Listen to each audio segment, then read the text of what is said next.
Washroom creativity.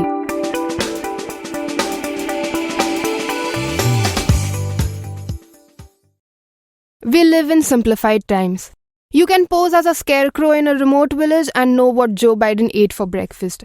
You may lounge on a beach recliner and demand CEOs in the US to pay you handsome dollars for your work. You may lay in bed in Antarctica and your mom can still yell at you for sleeping in late. Everything is simple except getting into washrooms that aren't your own.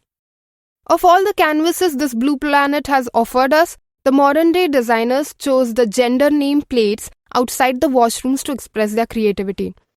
I have been to bland hotels with no themes that tell no story and serve just as bland food. But their washrooms have the most unique, confusing, and artistic way of telling where a man should relieve himself and where a woman should.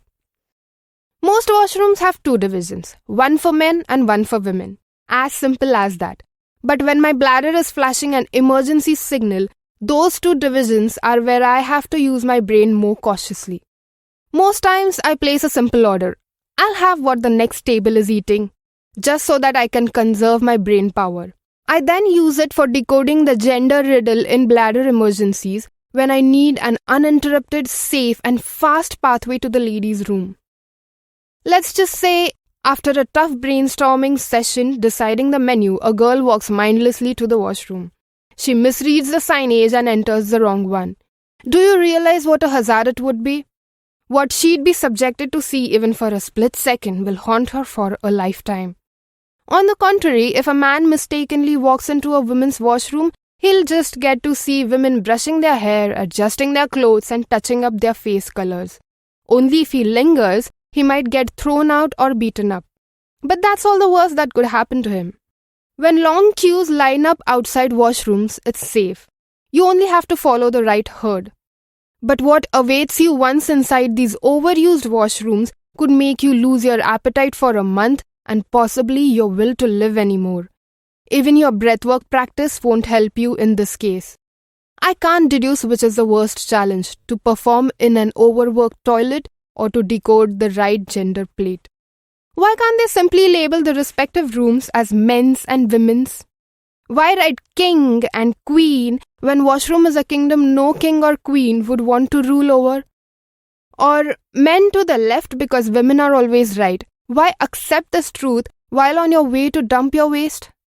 In most places, they use human stick figures that denote that the only difference between a man and a woman is that the latter sports two braids on the head.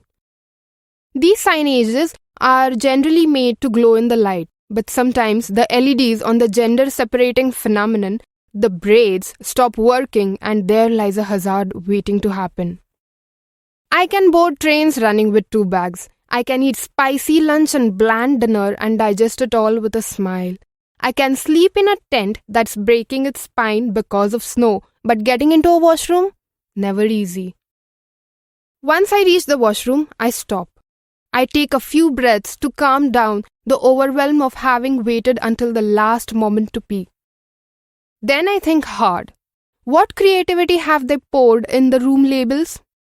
Is it a symbol or a smart word? I ask multiple choice questions to myself, like the ones in the scholarship exams, and then deduce the right answer. I still don't walk in confidently. I ensure that a woman walks inside the washroom that I think is meant for me. The person entering should not be the cleaner staff. I have seen enough male cleaners walk inside ladies' washrooms to talk to the lady cleaners. Talk about privilege, people. Even after my stringent efforts, I have had embarrassing moments. There's one from where my hair was in a boycott and I was traveling solo. I had a few hours to kill before my evening train, so I decided to wait at a McDonald's in Delhi. I walked into a deserted ladies' room. A male cleaner peeped in and said, "This is the women's washroom." I turned on my heels to face him. He took one quick top-to-bottom look at me. Stalling his gaze at my breast for longer than necessary, he instantly knew he made a mistake. He disappeared before I blinked. I was embarrassed and angry. But as I ran my fingers through the misleading length of my hair, I realized it was an honest mistake. Some washrooms don't limit their creativity to signboards. They take it further inside. While traveling to Himachal Pradesh, my bus halted for dinner somewhere near Kishanganj in Delhi. I wasn't hungry, so I decided to settle for a tea after a precautionary washroom break.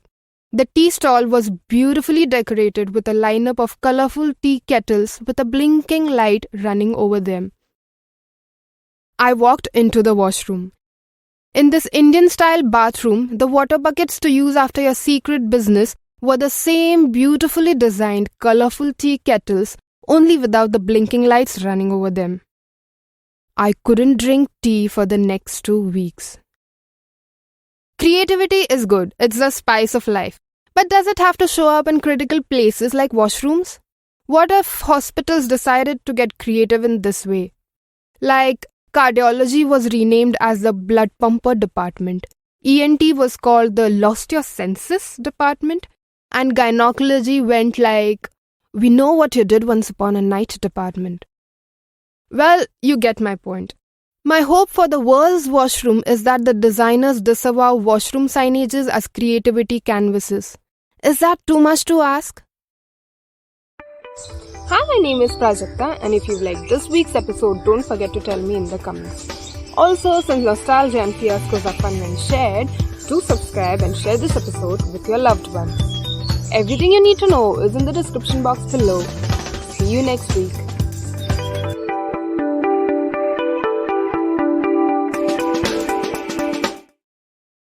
Lay in bed in Antarctica and your mom can still yell at you for sleeping.